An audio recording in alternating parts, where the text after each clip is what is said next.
যেহেতু বাটারকে good fat বলা হয়ে থাকে, অনেকেই কিন্তু সকালের নাস্তায় বাটার খেয়ে থাকে। এছাড়াও বিভিন্ন ধরনের রান্নার জন্য বাটার কিন্তু খুবই প্রয়োজনীয় একটি উপকরণ। চাইলে কিন্তু খুব সহজে স্বাস্থ্যকর পদ্ধতিতে ঘরেই তৈরি করে নেওয়া যায় এই বাটারটা।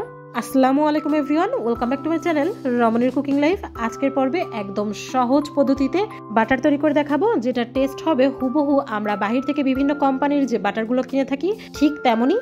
আশা করি রেসিপিটা আপনাদের সকলের খুবই পছন্দ হবে। আর এরকম আরো সহজ এবং মজার মজার রেসিপি পেতে আমার চ্যানেলটি সাবস্ক্রাইব করে বেল আইকনে ক্লিক করে রাখতে ভুলবেন না। এতে করে আমি যে কোনো নতুন রেসিপি শেয়ার করার সঙ্গে সঙ্গে তার নোটিফিকেশনগুলো আপনাদের কাছে পৌঁছে যাবে।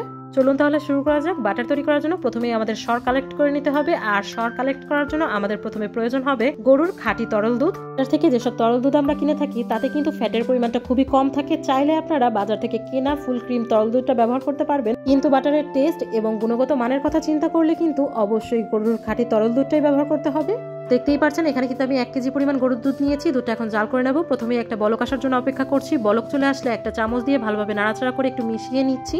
দুধটা ভালোভাবে নাড়াচাড়া করে মিশিয়ে নেওয়া হয়ে গেলে আমি চুলার জালটা একদম লো আঁচে করে দিচ্ছি। আর এভাবেই আমি দুধটা জাল করে নেব প্রায় 10 থেকে 15 মিনিটের জন্য। সময়ের মাঝে কিন্তু দুধটা একটু নাড়াচাড়া করা যাবে না। প্রায় 15 মিনিট জাল করে নেওয়ার পর দেখতেই পাচ্ছেন দুধের উপর কিন্তু একটা সরের মোটা লেয়ার পড়ে গিয়েছে। এই পর্যায়ে আমি চুলার জালটা অফ করে দিচ্ছি। আর দেখতেই পাচ্ছেন দুধটাও কিন্তু কিছুটা টেনে গিয়েছে। আপনাদের প্রয়োজন হলে আপনারা আরো কিছুক্ষণ জাল করে দুধটা আরেকটু টানিয়ে নিতে পারবেন।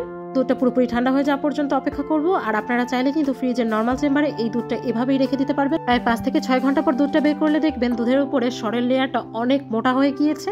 কিন্তু আমি সেটা করব না, আমি নর্মাল টেম্পারেচারেই দুধটা পুরোপুরি ঠান্ডা করে নিয়েছি। আমার প্রায় 2 ঘন্টার মতো লেগেছে দুধটা ঠান্ডা হওয়ার জন্য। এরপর দুধের পাত্রের ওপর থেকে এবং চারপাশ থেকে আমি সরটা তুলে একটা এয়ারটাইট কৌটায় রাখছি। দেখতেই পাচ্ছেন একবারে কিন্তু আমার এতটুকু পরিমাণ সর উঠেছে। বক্সের ঢাকনাটা লাগিয়ে আমি এটা ডিপ ফ্রিজে সংরক্ষণ করছি। আর এভাবে করেই প্রতিদিন সর তুলে নিয়ে 1 বক্স পরিমাণ সর তোলার জন্য আমার প্রায় 12 দিনের মতো সময় লেগেছে। প্রায় 12 দিন পর আজকে আমি বাটারটা তৈরি করে নেব। এর জন্য আগে থেকে আমি সরের বক্সটা একটু বাইরে বের করে রেখে একটু ডিফ্রস্ট করে নিয়েছি।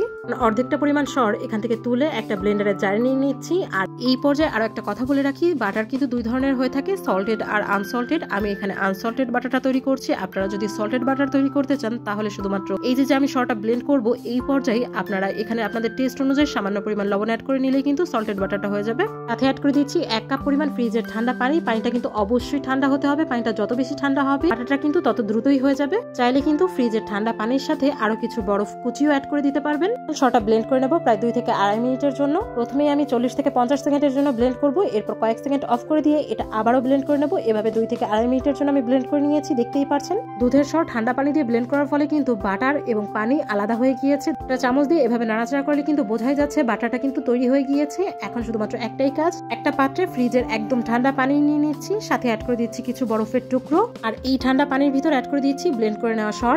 আর একইভাবে বাকি যে অর্ধেকটা সর ছিল সেটাও আমি ব্লেন্ড করে এই পাত্রে নিয়ে নিচ্ছি। দেখতেই পাচ্ছেন সব সর ব্লেন্ড করে নেওয়ার পর কতগুলো বাটার হয়েছে। এখন এই বাটারগুলো যেহেতু ঠান্ডা পানির ভিতর দেওয়া হয়েছে এটা কিন্তু খুব সহজেই জমাট বেঁধে যাবে। হাত দিয়ে আমি এগুলো এক জায়গা করে নিচ্ছি। দেখতেই পাচ্ছেন আমি কিভাবে করছি কাজটা। এরপর এই বাটারগুলো থেকে আমি এক্সট্রা পানিটা 2 হাত দিয়ে এভাবে চেপে চেপে বের করে নেব। যদি বাটারের পরিমাণটা বেশি হয় সেক্ষেত্রে কিন্তু আপনারা অল্প অল্প করে বাটার হাতের ভিতর নিয়ে চেপে চেপে যতটুকু সম্ভব পুরো পানিটা বের করে নেবেন। কারণ হচ্ছে এই পানিটা যদি বাটারের ভিতর থেকে যায় তাহলে কিন্তু বাটারটা বেশি দিন ভালো থাকবে না। বাটার থেকে কিন্তু আমার পুরোপুরি পানিটা বের করে নেওয়া হয়ে গিয়েছে। এখন বাটারটা সংরক্ষণ করার পদ্ধতি দেখিয়ে দিচ্ছি। আমি যেহেতু বাটারটা আবার মোল্ড আউট করে আপনাদের কেটে দেখাবো, এর জন্য আমি যে পাত্রে এই বাটারটা সেট করব ওই পাত্রের ভিতর একটা প্লাস্টিকের র্যাপিং পেপার দিয়ে নিয়েছি। পরে বাটারটা খুব সহজেই মোল্ড আউট করা যাবে। আপনারা চাইলে এটা না দিলেও হবে, সরাসরি পাত্রে এটা সেট করে নিলেই হবে। দেখতেই পাচ্ছেন বাটারের উপর দিকটা এইভাবে সমান করে ঢাকনাটা লাগিয়ে নিয়ে এটা আমি নর্মাল ফ্রিজে 1 ঘন্টার জন্য সেট করে নিচ্ছি। 1 ঘন্টা পর ফ্রিজ থেকে আমি বাটারটা বের করে নিয়েছি। দেখতেই পাচ্ছেন বাটারটা কিন্তু সুন্দর মতো সেট হয়ে গিয়েছে। কিন্তু আমাদের বাটারটা পুরোপুরি রেডি হয়ে গিয়েছে। আপনারা চাইলে কিন্তু ফ্রিজের নর্মাল চেম্বার কিংবা ডিপ ফ্রিজে এই বাটারটা সংরক্ষণ করে অনেক দিন পর্যন্ত ব্যবহার করতে পারবেন। বাচ্চাদের সকালের নাস্তা থেকে শুরু করে দৈনন্দিন যে কোনো রান্না কিংবা যারা ডায়েট করে থাকে তাদের ডায়েট প্ল্যানে এই হোমমেড বাটারটা আপনারা চোখ বন্ধ করে নিশ্চিন্তে ব্যবহার করতে পারবেন। আর আমরা দোকান থেকে বিভিন্ন ব্র্যান্ডের যে বাটারগুলো কিনে থাকি আর এই বাটারের কালার এবং টেস্ট হুবহু কিন্তু একই রকম হয়ে থাকে। আর বাটারটা যেহেতু আমি আপনাদের ব্রেডে লাগিয়ে দেখাবো এর জন্য কিন্তু বাটারটা আমি নর্মাল ফ্রিজে রেখেছিলাম। আর আপনারা চাইলে কিন্তু এটা ডিপ ফ্রিজে রাখতে পারেন। আর বাটারের কালার প্লাস এটা কতটা ইজিলি ব্রেডে লাগিয়ে নেওয়া যাচ্ছে দেখেই নিশ্চয়ই বুঝতে পারছেন এই বাটারটা কতটা পারফেক্ট হয়েছে। ট্রাস্ট মি ভিউয়ার্স, রমণীর কুকিং লাইফ চ্যানেল কিন্তু সবসময় তার ভিউয়ার্সদের সাথে সহজ এবং পারফেক্ট রেসিপিটাই শেয়ার করার চেষ্টা করে।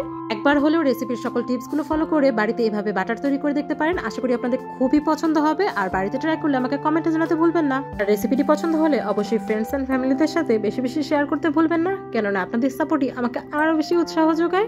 আবার দেখা হবে নতুন কোনো রেসিপি নিয়ে নতুন কোনো ভিডিওতে। আল্লাহ হাফেজ।